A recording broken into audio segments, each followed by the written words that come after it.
The problem with Crown Jewel, not only does it expose wrestling and this whole business, the business, it it is canon and it should be canon going forth. Y'all said that this Crown Jewel thing was not canon, and it's no way that it can't be, because every card, every wrestling match on this card ended everybody's story. That's what happened. Every match on this card ended everybody's journey and everybody's story. And what they want me to do, or some of y'all wrestling fans want me to do, is never mind all of that and pick up on Monday where we left off. Are you fucking kidding me? If I was maybe 12 or 13, sure. But my age group is what's keeping wrestling relevant. My age group, the 80s, the 90s, babies, our old asses. What happened at Crown Jewel, in my opinion, is canon. And it's so canon that I can't get it out my head going forth. It's no different if you watch a court case. Hear me out. And when the defense or the prosecution says something that has absolutely nothing to do with the facts of the case, and the defense or the prosecution yells, "Objection, Your Honor, speculation," and the judge has to say, "Sustained, I agree, stick to the facts," or they say something that can sway the jury, and the defense or the prosecution has to say, "Objection, Your Honor." That they can't say that, and the judge will say, "Sustained to you, disregard the statement, jury," but it's too late. It's already there. The Cody agenda is there. I saw it. I saw it in that conference. I saw it. This is what the Crown. This not even nothing long. Every story on the card is done. There is no stories. Y'all want me to pick up on Monday as if none of this happened? Let's go ahead and talk about it real quick. Kevin Owens versus Kevin Owens versus Randy Orton. It wasn't even a match. It wasn't even a match. He beat the fuck out of Randy Orton. Couldn't go too hard on him because Randy, for as beautiful as his thighs are, he looks blowed the fuck up. He looks blowed up like he been using some stem cells. Can that continue? Sure, because it's a grudge match. You can continue that. Okay, we got one. Seth Rollins versus Bronson Reed. It's done. It's done. Seth Rollins beat Bronson Reed. And he told Bronson Reed, if you want to do it again, we can. There's nothing else to do. You beat him. You beat him because Bronson Reed was presented as a big fucking dummy. There's nothing else to do. That's done. Give Bronson Reed something else to do. Move Seth Rollins on. To what? I don't fucking know. Andrade. Carmelo Hayes. LA Knight. First of all, LA Knight should be at the top of the card, but that's neither here nor there. There's nothing else to do. You fucked up Andrade and Carmelo's Best of 7 series. Okay? Call it a match, not a game. You fucked that up. And that was some of the best shit that was on the goddamn wrestling show. And you ended it. LA Knight beat them. There's nothing else to do. I don't want LA Knight running into Carmelo Hayes again, talking about we about to run it back. No. Find something else for LA Knight to do. Carmelo Hayes and Andrade could fuck each other up to eternity. I enjoy watching them wrestle, but damn, there's nothing else to do with them. Let's go to the women's tag team championships. Bianca Belair and Jade Cargill won. They beat Damage Control. They beat fucking Piper and Chelsea, and they beat Lash and Jakara. That is a title that you can hot potato to keep the story going. There's nothing else to tell. I mean, Lash and Jakara could be like, nah, bitch, we about to run this back. I actually enjoy it.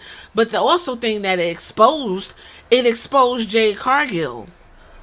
It exposed the fuck out of her because Lash Legend literally is a giant version of Jade Cargill.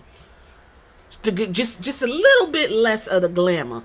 Huge version. When them two stood in the ring together, Lash Legend is towering over Jade Cargill. The mystique and everything Jade came with is essentially gone, guys. Gone.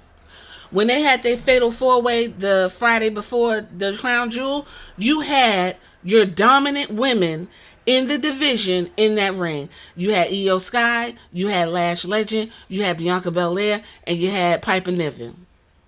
And that match was the bomb. This was the best match on the card, but the story's done. What the fuck are Jade and Bianca supposed to do now? Keep running it back? Kairi Sane is abysmal. Kairi Sane is abysmal. Do you understand? Abysmal. Then we had the 6-man tag team match that opened the show. First of all, the show started at 1. Didn't none get started till 1:45. I could not believe what the fuck 45 minutes of entrances, y'all. I'm just so serious. 45 minutes of entrances, staring at each other, looking around, emoting, and then the match started.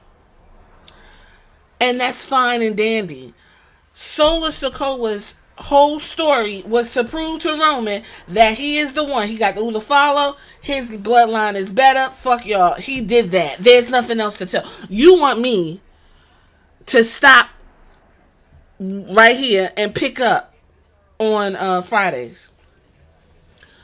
We already knew Sami Zayn and Roman Reigns needed to talk. Y'all rushed through the whole entire fucking conversation that Jey Uso and Roman Reigns should have been having.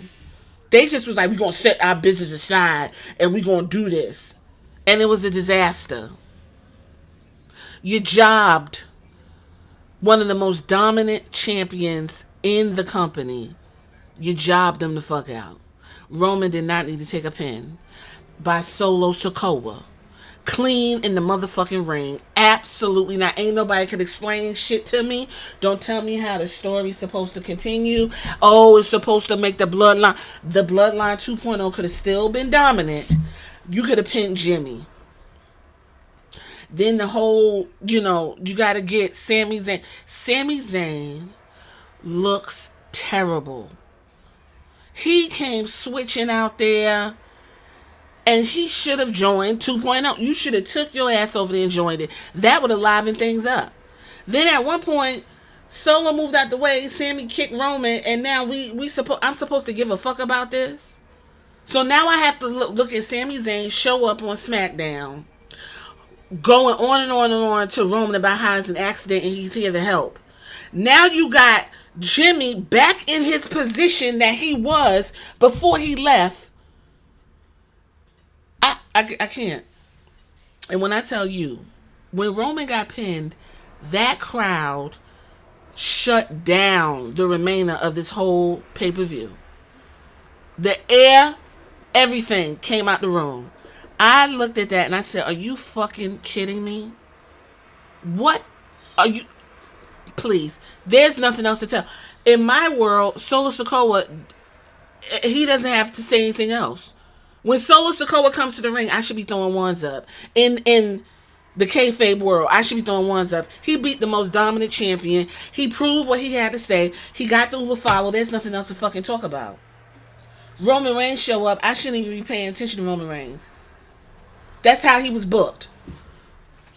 And then we had Liv Morgan versus Nia Jax. Nia Jax should have won. I don't fucking understand. There's no question here. You want me to suspend my reality that Liv Morgan and her run was more dominant than Nia Jax. First of all, both of their runs were so far absolutely fucking abysmal. And now that Rhea Ripley's going, I don't know what the fuck is going to happen with Liv Morgan. That's a whole nother podcast. And this whole, am I going to cash in? Am I going to cash in? Is bullshit and it's stupid. Too much shenanigans for something that's supposed to, who's the greatest? Are you kidding?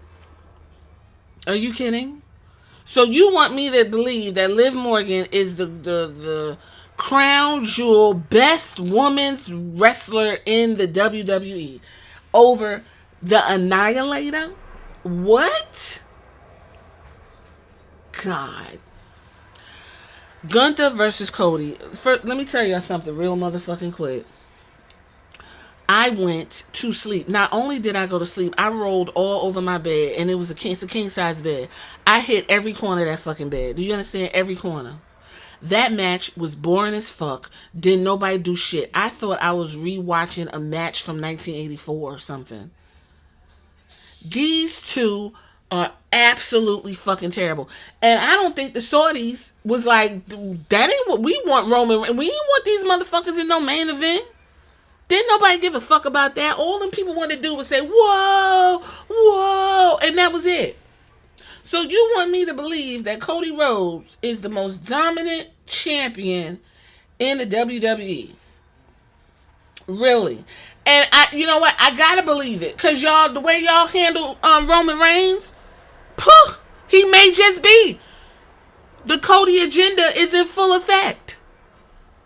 It's in full of fucking fact.